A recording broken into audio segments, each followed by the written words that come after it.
The AOPA Prescott, Arizona fly-in is just 2 weeks away. We're scheduled for a full range of interesting stuff, from the Friday night hangar party to a full day of seminars, exhibits, pilot town hall meeting with Mark Baker, other good things on Saturday, October 1st.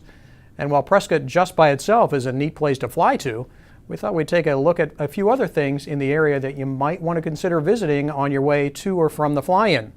Morningstar is out in Prescott, so Warren, what can we add to the flight plan? Well, hey, Tom, as you know, I learned to fly out in the West, and to be honest, I can't think of any more beautiful landscape to fly over than the Colorado Plateau. The plateau is located just a bit north here of Prescott. You know, so many great places to see, so many great places to fly to. It's really hard to narrow it down to just a few. I've linked up with Greg Brown and his 182, the Flying Carpet. He's based north of Prescott in Flagstaff. Now, many of you know Greg for his column in Flight Training Magazine. He's agreed to show me some of his favorite destinations, and the first one happens to be a favorite stop for breakfast or lunch. And there ahead we can see the Sedona Airport and its famous aircraft carrier configuration on top of this mesa overlooking the town. Sedona presents some challenges. Turns out that the Sedona Airport slopes uphill to the northeast, fairly significantly.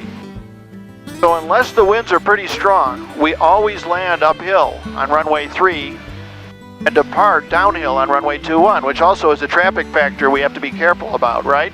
But well worth the flight. So you're going to see that despite the aircraft carrier look, it's quite a manageable airport. Lots and lots of runway, and as long as you do a decent job, you're going to have no problem coming in here, providing it's not extremely windy. And Sedona is only 33 nautical miles northeast of Prescott.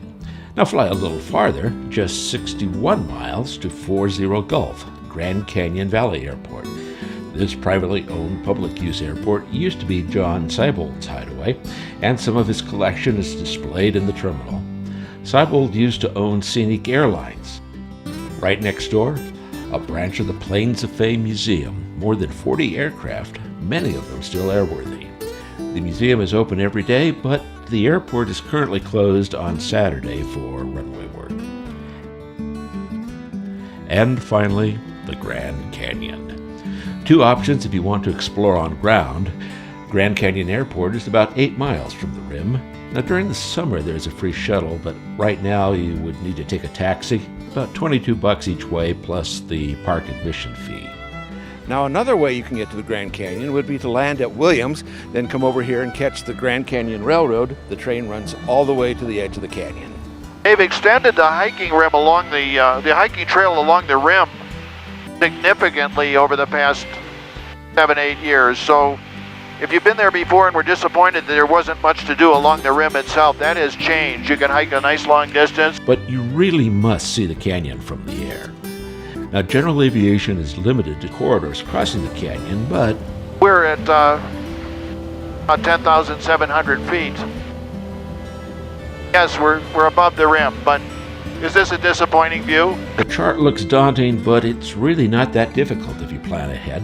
Sure, the traffic has turned west. He's now at 3 o'clock, 2 miles westbound. Altitude indicates 9,500, type unknown. You can even get flight following from LA Center. Now, we'll have more on how to fly the Grand Canyon in a subsequent broadcast. Mentioned earlier, to do this by air and then land and go to the rim and see it on the ground, it's fabulous. Tom, Greg has a list of Southwest destinations on his website. They're all worth checking out, and there's so many more as well. Thanks, Warren. Beautiful place to fly. I've made a couple of crossings of the Grand Canyon myself. It's really worth the trip.